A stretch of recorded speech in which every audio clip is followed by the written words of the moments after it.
we've actually talked a little bit about arithmetic sequences already, but we're going to dive a little bit more, get a little more detail.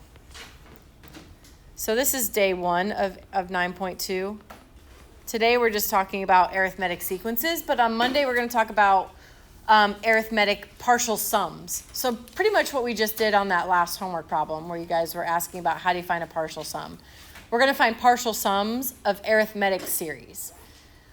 So mathematically, let's talk about what is an arithmetic sequence.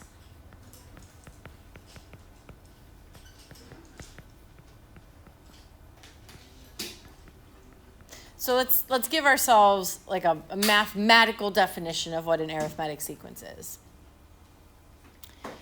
And it's when the differences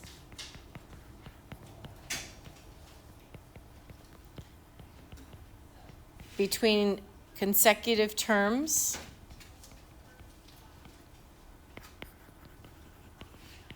is the same.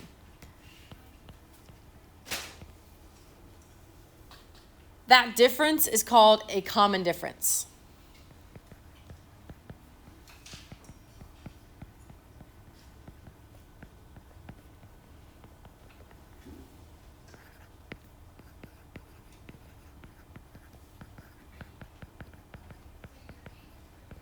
So if we can look at consecutive terms and we notice that every time we add 5, your common difference is positive 5. If every time we subtract 3, your common difference is negative 3.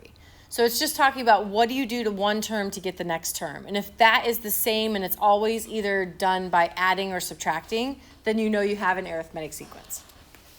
All right. Let's work through the development of this. I didn't do this earlier today, but I think it might be helpful to see how we get this formula. So if I wanted to talk about, let me get a different color here, how you develop figuring out what the nth term of an arithmetic sequence is. Here's how we might think about it. So if I start with just the first term. First term, that's just found by knowing what the first term is. Okay, we don't do anything to it. The second term, let me give myself some rows here. So the second term in an arithmetic sequence, we're going to find that by adding to the first term whatever the common difference is. So if the first term is 3 and my common difference is 5, I'm going to say 3 plus 5. So to find the second term, I'm going to take the first term and I'm going to add whatever my common difference is. Now let's think about this again to find the third term. So let's think in terms of how do we relate this back to the third term, or to the first term, sorry. So if I want to just say, what do I do to the first term in that sequence to get my third term? Well, I have to add the common difference a second time, don't I? In other words, I would say to whatever we have here, we're going to add d again to get this term. So that ends up being, let's just say, plus 2d. 2 times d. Let me write that with a different color here. Trying to give us some colors here so we can go back later and see where things all go together. All right, so let's do one more, the fourth term. Again, relate that back to the first term. So we would take the first term, we're going to have to add d again to whatever we had in the third term. So that means we have 3 times that we've added d to the first term. We'll do one more. One more, just to make sure we've got the pattern. So to find the fifth term, again, we're going to start with a1, and we're going to add d a fourth time.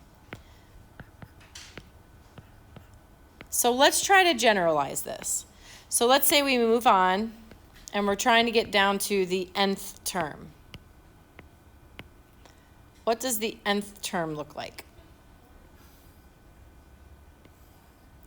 So if I want to find any term in my sequence, I have to go back to the first term and add something. I know it's going to be something times the common difference. It would just be n minus 1 times d. Perfect.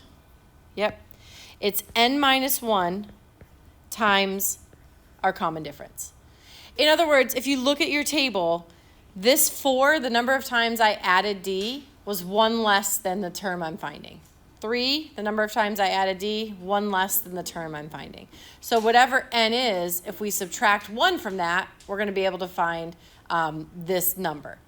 So that formula, I'm going to highlight that because that's a really important formula as we move forward. If you remember nothing else from today, this is the most important thing to take away from today. Okay, how we find the nth term of an arithmetic sequence. So let's see how we can then apply this a little bit. Keep that on the screen just so we can see it as we work here on these next few problems. So what we're going to do for our first example is write the first 4 terms.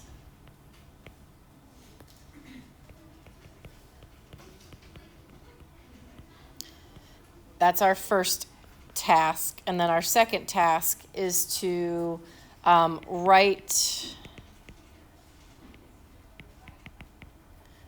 the formula for a sub n. Okay, so write the first 4 terms. I'm going to give you a sequence. I'm going to ask you to tell me the first 4 terms. And then I want you to tell me what the formula would be. What's a sub n? How do you write the expression for a sub n for that specific sequence? So our first sequence is, so our common difference, I'm going to give you some information about this sequence. The common difference is 4, and a sub 1, the first term, is 7. So I want to do 2 things. I want to write the first 4 terms. That's job number 1. And then I want to figure out how do I write that expression for a sub n. So for part A, write the first 4 terms. So I know the first term is 7. My common difference is 4. That just means I'm going to take whatever's here and add 4 to it to get the next term. So I take 7 plus 4, I get 11. We've done these already. This is not new information. We're just specializing a little bit with arithmetic sequences. So I just keep adding 4 until I get the number of terms that I want. Do you need to write out that plus 4 underneath? Nope. I just like to make things really clear in my notes. What did I do there? All right, so then B. Can you write the expression for a sub n? Now, to do so, I've got to think about what is the first term and what is my common difference. My end expression should only have n's left in it. No other variables should be in it. So my goal when I'm writing a sub n, so when I write this expression, a sub n equals a sub 1 plus n minus 1 times d, I'm trying to figure out what is a sub 1 and what is d. If I can fill in those 2 things, I've got the expression that I want. All right, so let's do that. So a sub n equals, what's our first term? So what's a sub 1? I gave that to you, didn't I? It's just 7. And then we're going to say plus n minus 1 times the common difference. And I was told my common difference is 4. Now, that's kind of a weird way to write that. That expression looks a little awkward to us, maybe. So let's simplify it just a tad. I'm going to distribute 4.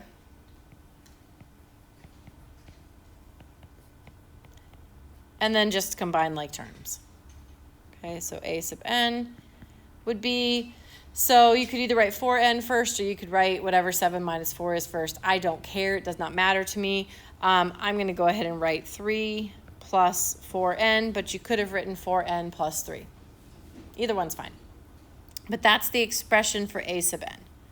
So it would have to be that one, or could you do the first one, 7 plus n minus 1 plus 4? Say it one more time. So does it have to be the last one, 3 plus 4n, or could it just be like 7 plus n minus 1 times 4? So yeah, that's a good question. I'm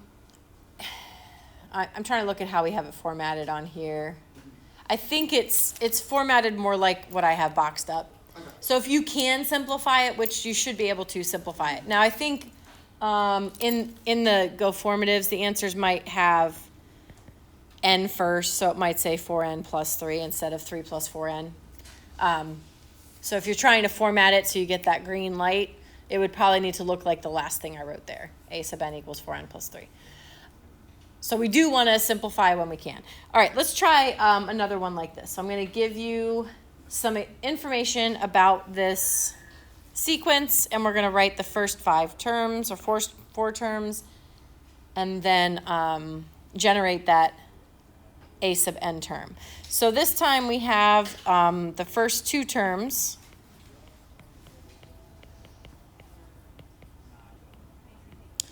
are 2 and negative 3. So the first 2 terms are 2 and negative 3. So part A asks us to generate the first 4 terms. Now here's the thing. I didn't give you the common difference. I just told you you've got term 1 is 2 and term 2 is negative 3. Now, if I did not know, if I didn't have the knowledge that we were dealing with an arithmetic sequence, I would not be able to figure out what's going on here. Right? Because it could be something completely different. It could be geometric. It could be a quadratic. It might be some form of what's factorial, probably not, but it could be. I mean, there's lots of different things it could be. But because I'm telling you we're focused on just arithmetic sequences right now, I know that what I'm doing is either adding or subtracting something to that number. So what did I do to 2 to get 3? Either adding or subtracting something. So what's the difference between 2 and negative 3? Negative 5. That's your common difference. Because I know I'm dealing with an arithmetic sequence, I know what my common difference is based on just any 2 terms I'm given. So that'll allow me to generate the next couple terms. So I just keep subtracting 5. And I get negative 8, and then subtract 5 one more time, and I get negative 13. Okay, first 4 terms, we got it, no problem. B asks us to write that a sub n term. So a sub n, we said, is the same as saying find the first term and add n minus 1 times the common difference. So we've got to know what a sub 1 is and what d is. So I've got to be able to plug in this and this. Do I know a sub 1? Yep, that's the first term. They gave us that. That's 2. So I can write my equation as a sub n equals, all right, my first term was 2 plus n minus 1 times negative 5. And then again, I'm going to simplify this just because that's not very nicely written. So I have 2. So we're going to have negative 5n plus 5. And then I'm going to write this with the n term first. So I would say a sub n equals negative 5n plus 7. Make sure that makes sense. And I didn't make any silly mistakes. Okay, so if I give you the first term and or the common difference, it's really easy to write that expression. Well, what happens if I don't give you the first term and I don't give you the common difference? So for our last one here, let's say I give you this. The 4th term in my sequence is 20. The 13th term in my sequence is 65. Let's do what we did on the last 2 problems. Okay, so we're going to try to generate the first 4 terms and come up with the equation. I'm going to use an approach here where I create a table. Yeah, I think I can do a vertical table here. I sort of began to run out of room when I tried this earlier today, but if I need to, I'll just write a little bit smaller. Okay, so let's start. We know term 1, 2, we're going to go all the way up to 13. You are not going to have to do this every time. We're going to kind of try to find a shortcut to this process here in a minute. Because this can be kind of a pain to have to go through this process every time. All right, so here's what I know. I know that the 4th term is 20. So I know this term is 20. I know the 13th term is 65. Here's what I need to find. I need to find the first term. I need to find the first 4 terms, actually. But I need the first term in order to write the equation. And I also need to find what the common difference is.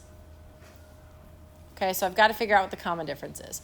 So if I look at it like this, you know, I probably think, well, that looks impossible. Maybe you'll think it's impossible to figure out. What I like to think about is this. I'm adding the same number every time. So I'm adding D to get to the next term in the sequence. I'm adding D to get to the next term in the sequence. And I do this for however many terms there are between, trying to be careful here so I don't write in too many of these, between that 4th term and the 13th term. So if I look at this, I can count up how many times I added D. 1, 2, 3, 4, 5, 6, 7, 8. Did I write too many?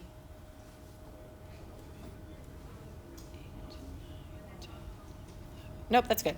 1, 2, 3, 4, 5, 6, 7, 8, 9. 9 times I added D. I can't count with this counter very well. So I added D 9 times. Where do you think that 9 came from?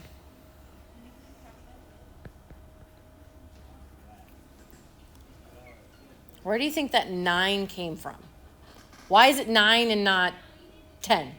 Why is it 9 and not 8? Because 4 plus 9 is 13. Yes. It's the difference between the term numbers we are given. So the difference between 4 and 13 is where that 9 comes from. Okay? That tells us how many times we're going to be adding D.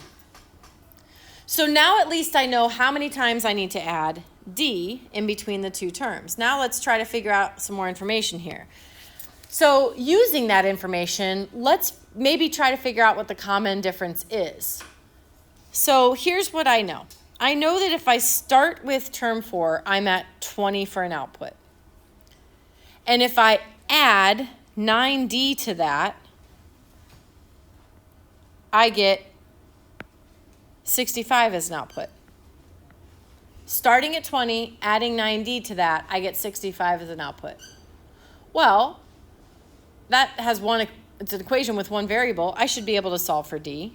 So subtract 20 from both sides and divide by 5, or divide by 9, and you get 5. So now I have figured out what the common difference is.